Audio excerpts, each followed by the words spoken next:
Maude pour une présentation de la méthode de détourage dans Photoshop. Donc, sans plus tarder, on sélectionne notre sujet avec l'outil ici sélection d'objets W qu'on clique et ensuite de ça, on a dans notre panneau d'options un bouton qui s'appelle sélectionner un sujet. Donc, on clique ici. Déjà, on va voir qu'on a une bonne base qui se détecte automatiquement.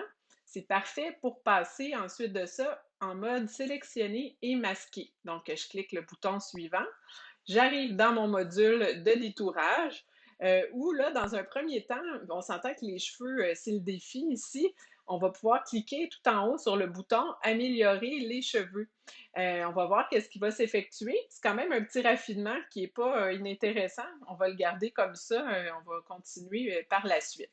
Donc, ici, ce module-là, dans le fond, quelque chose qui peut être intéressant à explorer, c'est le mode d'affichage selon vos préférences. Ensuite de ça, moi, je vous encourage à cocher rayon dynamique pour faciliter une meilleure reconnaissance là, des contours. Et ensuite de ça, on va passer par-dessus amélioration globale assez rapidement. Vous pourrez quand même le tester si bon vous semble. Et on va cocher décontamination des couleurs pour voir ici quelle amélioration qui va s'effectuer. Je sens quand même que c'est mieux, surtout au niveau des petits cheveux là, qui se fondent un peu mieux avec mon arrière-plan. Donc, je vais le laisser cocher ici des contaminations des couleurs, mais je vais attirer votre attention sur quelque chose de particulier par après. Donc, on peut toujours jouer avec la quantité d'effets de décontamination qui est appliquée. Ça peut être moindre, ça peut être à 100%, là, c'est vraiment avec votre œil que vous le jugerez. Dernière étape ici, ça va être bien sûr d'améliorer quand même davantage ce détourage-là avec le pinceau, le deuxième qui s'appelle l'outil amélioration des contours. Donc ensuite, une fois qu'il est sélectionné, ce qu'on va faire, c'est tout simplement crayonner à différents endroits sur mon image où est-ce que là, on sent qu'il restait un peu d'arrière-plan, c'était comme beige à différents endroits dans les cheveux. Donc, juste vraiment pour détecter encore mieux certaines surfaces. Contrairement à qu'est-ce qui a été détecté, puis c'est pour le mieux, des fois, bien évidemment, il y a des parties qui ont été un peu plus mangées. Si les tonalités, par exemple, étaient trop semblables à l'arrière-plan, c'est le cas ici des élastiques là, dans les cheveux qui sont comme beige, un peu comme le fond. Donc là, tout simplement, avec mon pinceau, je vais pouvoir venir les réactiver. Dans le fond, là, ce que je fais, c'est que je peinture un peu comme dans mon masque, là, finalement, avec cet outil. Je peux cliquer à droite sur ma souris, vous allez voir que vous avez toutes les mêmes options de brosse, là, de pinceau, dépendamment de vos besoins. Donc, évidemment, on n'hésite pas à les modifier selon ce qu'on fait. Comme là ici, tu sais, des fois à l'oreille, il y a différentes petites zones là, qui peuvent être nécessairement retouchées. Donc, c'est sûr qu'il faut être attentif à tout ça. On peut en faire une bonne partie dans le panneau ici de sélectionner masquer, mais à ne pas oublier qu'on pourra toujours modifier ce masque-là soi-même après. Ce qui va être important par contre, c'est que avant de faire OK, on va aller sélectionner notre mode de sortie, donc un nouveau calque avec masque de fusion.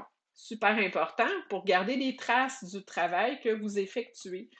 Donc là, ici, déjà, là, j'ai une bonne base qui s'est faite. J'ai mon masque ici, comme on peut voir. Je vais même me mettre une petite couleur de fond pour faciliter un peu mieux l'aperçu de ce qui s'est fait.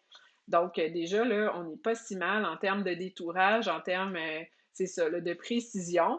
On pourrait toujours revenir travailler dans notre masque en noir et blanc si, par exemple, il y a des zones qu'on souhaiterait supprimer. On se rappelle que si on travaille avec notre pinceau et du noir dans notre masque de fusion, à ce moment-là, s'il y a des petits cheveux et d'autres petites affaires qu'on souhaiterait éliminer, ben on peut le faire. Et de la même manière, si je veux rajouter des choses qui auraient été supprimées malencontreusement, ben à ce moment-là, c'est avec du blanc. Donc, on se souvient qu'on peut permuter avec la touche X sur votre clavier entre le blanc et le noir. Ça facilite le travail dans votre masque de fusion. Donc, je dirais à première vue, c'est assez satisfaisant comme détourage pour mon personnage, pour ses cheveux. Il y a quelque chose que je vais vous montrer avant de vous laisser qui est très important à considérer. C'est que là, j'ai fait, vous vous rappelez, j'ai coché décontamination des couleurs. Je vais désactiver mon masque pour vous montrer l'image que j'ai derrière. Ouf, qu'est-ce qui se passe? C'est que, ben, c'est pas magique non plus. L'effet décontamination des couleurs, c'est que ça invente des couleurs, ça invente de l'information pour faciliter l'intégration du visuel avec un arrière-plan éventuel. Donc là, ici, vous voyez que cette image-là est plus utilisable telle quelle, là. Je majuscule clic, je désactive le masque, ça peut plus s'utiliser tel quel. Donc ça reste très important de toujours garder une trace de votre image originale au cas où qu'on aurait besoin de revenir à ça. Ça reste que c'est quand même une méthode qui nous rend service, puis selon les besoins, ça améliore grandement l'effet qu'on souhaite pour notre détourage. Pas juste pour des cheveux, mais pour n'importe quel vêtement, n'importe quelle image qui aurait un arrière-plan derrière, des contaminations des couleurs, vous allez voir que souvent, si on le coche, ça va faciliter l'intégration vers d'autres fonds éventuellement. Donc, merci de votre attention et puis à bientôt.